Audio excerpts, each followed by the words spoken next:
What amount of my budget should I spend on getting the room acoustics right?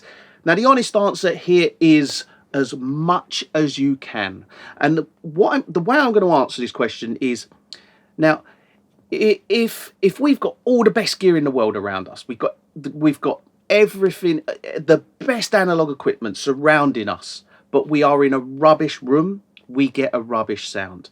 If we have all plugins, but we're in an amazing room with an accurate sound, we get an incredible sound.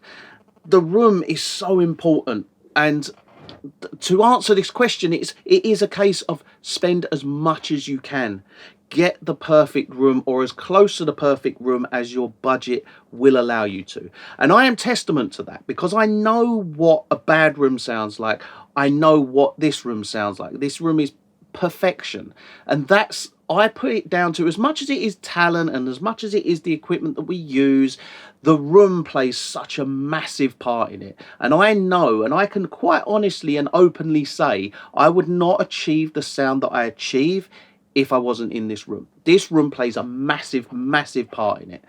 The quality of the speakers, the quality of the conversion, the quality of the room correction, all these things make up for a massive part of why someone can get a good sound.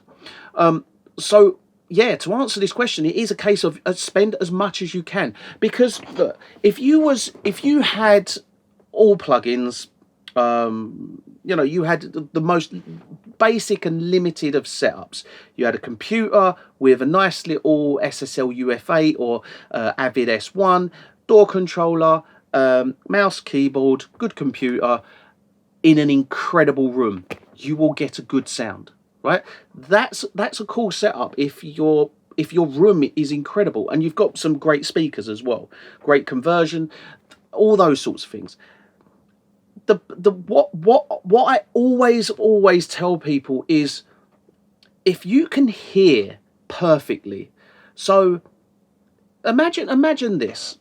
Imagine trying to mix, say you're sat in this room and, like I'll tell you now, this room's perfect. And I've tuned it to perfection. And imagine sitting in this room now and mixing a song. And everything you hear is 100% correct. So that when that snare drum's hitting, you know exactly how to process it. You know that kick drum has to be processed in a certain way with that snare drum, because you can physically hear it perfectly. Now imagine being in this room now and putting a couple of cotton buds in your ears, kind of thing, like blocking your ears up. You're going to process those sounds differently, and that is the difference in some ways between a bad room and a good room. Is there's something in the room that's an imperfection that's going to cause you to process a sound differently. Now, if I mix in this room, I can make sure that it translates well into all other rooms. Whereas if I was to mix in a bad room, it would be very much hit and miss whether it actually translated well into a good room. So this is what's so important about a good room, is you honestly can't get the best sound unless you are in a top quality room. And that's why I'm saying here, like, spend as much as you can, because the best EQ, the best compressor, they don't mean nothing if you're not using them correctly. It's like, I could have this EQ sitting here, the buzz, best EQ, one of the best, right? I could sit here in a bad room with this EQ, and that would be a bad EQ, because I wouldn't make the right decisions. I wouldn't make the right processes.